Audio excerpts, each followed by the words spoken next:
Well, to pick up on the issue of discrimination on the basis of transgender status, let me just go back to, let me go to some basics. Do you agree that a school may have separate teams for a category of students classified as boys and a category of students classified as girls? Yes, Your Honor.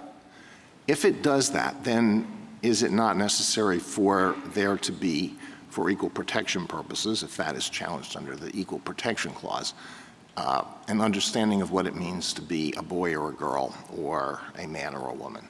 Yes, Your Honor. And what is that definition? For equal protection purposes, what does it mean to be a boy or a girl or a man or a woman? Sorry, I misunderstood your question. I think that the underlying enactment, whatever it was, the policy, the law, we'd have to have an understanding of how the state or the government was just understanding that term to figure out whether or not someone was excluded. We do not have a definition for the court.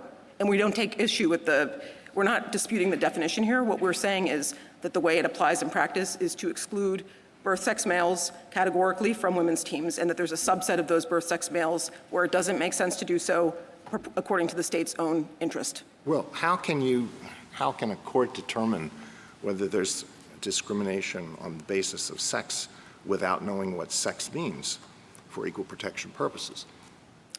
I think here we just know that we basically know that that they've identified pursuant to their own statute, Lindsay qualifies as a birth-sex male, and she's being excluded categorically from the women's teams as the statute. So we're taking the statute's definitions as we find them, and we don't dispute them. We're just trying to figure out, do they create an equal protection problem? All right, suppose this school that has a boys, let's say, track team and a girls track team. The school has that. And a student who has the genes and the reproductive system of a male and had those at birth and has never taken puberty blockers, never taken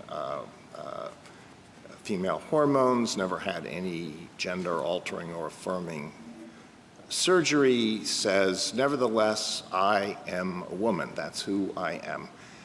Can the school say, no, you cannot participate on the girls' team? Sorry, so you're just a birth-sex male who has all the advantages of birth-sex male hormones, and can the school bar him from the women's team? Yes, they can. But that person, is that person not a woman in your understanding? If the person says, I sincerely believe I am a woman, I am in fact a woman. Is that person not a woman? I would respect their self-identity in addressing the person, but in terms of the statute, I think the question is, does that person have a sex-based biological advantage that's going to make it unfair for that person to be part of the women's team? And that's the rationale for the regulation, and so that's the way we would be testing that hypothetical. Well, the reason I'm asking has to do with discrimination on the basis of transgender status. So what you seem to be saying is, yes, it is permissible for the school to discriminate on the basis of transgender status, because if this person is a trans woman, a trans girl, and is barred from the team, from the girls' team, then that person is being subjected to differential treatment based on transgender status, right? Well, that would be, then the question would be whether it was, the scrutiny would be satisfied. So from our perspective, that would be a transgender classification. It would get heightened scrutiny, and it may be satisfied here because of the need to have, to curtail unfair athletic advantage. That would be the analysis. We are not pressing in this case the notion, and the case does not require the court to decide whether transgender women who've gone through puberty and have not suppressed their testosterone would be able to play on a men's team. And the record here is a preliminary one where that doesn't present that question for the court. When this does present a particular factual situation, and we have to decide that case, but looking to the broader issue that a lot of people are interested in, there are an awful lot of female athletes who are strongly opposed to participation by trans athletes in competitions with them. What do you say about them? Are they bigots? Are they deluded in thinking that they are subjected to unfair competition? No, Your Honor, I would never call anyone that. And I think what we're saying here is that you have to, that's the reason why there is intermediate scrutiny, or even in rational review, you don't legislate based on undifferentiated fears. You base on trying to make a rational response to what is a perceived issue. I think here, although I would take issue with the notion that there was no reference to transgender individuals in the creation of this law, I really would direct the court to JA. Again, this is not about animus. I'm just saying that if you look at JA, pardon me, I need my JA 105 through 112, there are numerous references from the sponsor of the law saying the way we're going to try to protect women's sports is to not have transgender women play on the women's teams, and that was the fear that they had at the time. Again, that is not an accusation of animus. It's just a question of what was the statute doing, and then we go to the point of, does the statute survive heightened scrutiny? That would be the inquiry. Do you think that the success of trans athletes in women's sports is proportional to the percentage of trans athletes who participate in women's sports? I think I would direct your attention to, there's I want to make sure I have the right amicus. There's an amicus brief that talks about actually some of there are examples, obviously, of some transgender people that have participated and excelled.